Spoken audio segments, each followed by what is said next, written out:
Meanwhile, Democrats continue to blast President Trump's handling of Israel and Iran, and Congresswoman Alexandria Ocasio-Cortez arguing the ceasefire proves the president broke the law.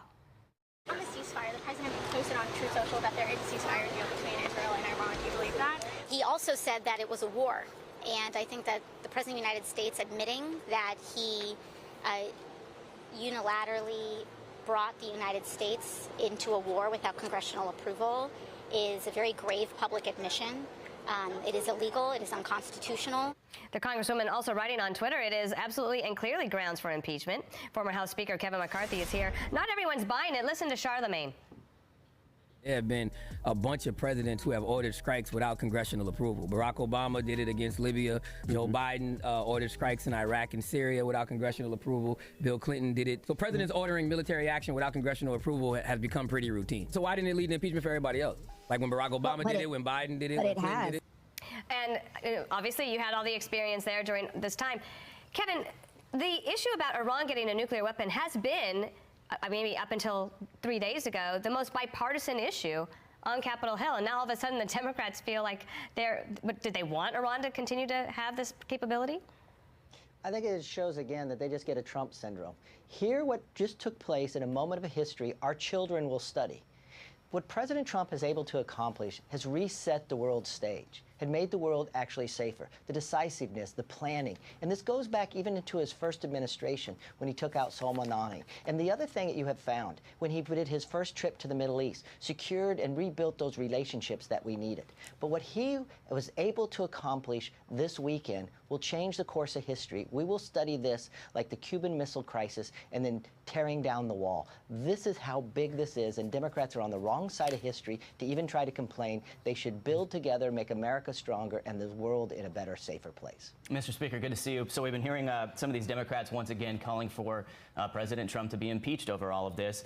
Dana yesterday had a chance to ask Senator John Fetterman if he thinks that's the road to go down. Take a listen. We'll get your thoughts on the other side. I mean, of course, no.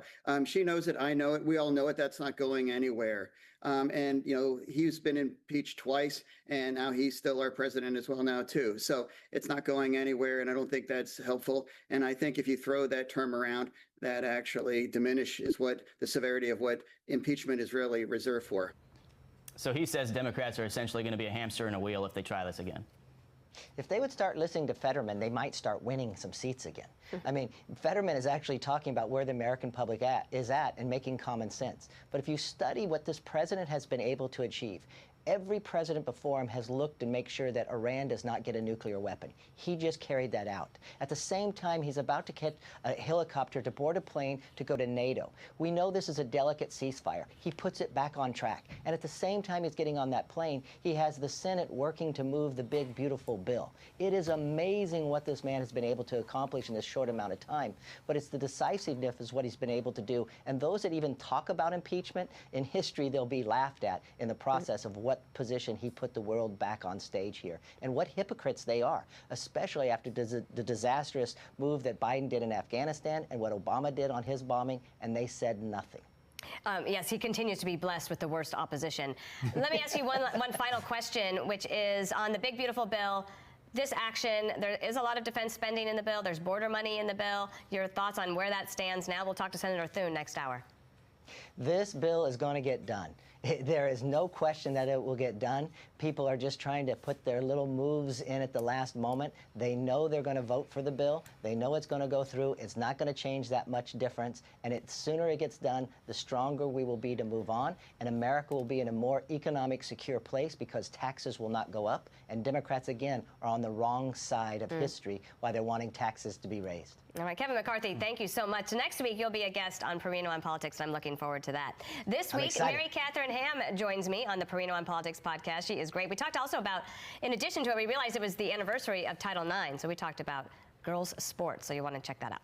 I'm Steve Ducey. I'm Brian Kilmeade. And I'm Ainsley Earhart. And click here to subscribe to the Fox News YouTube page to catch our hottest interviews and most compelling analysis.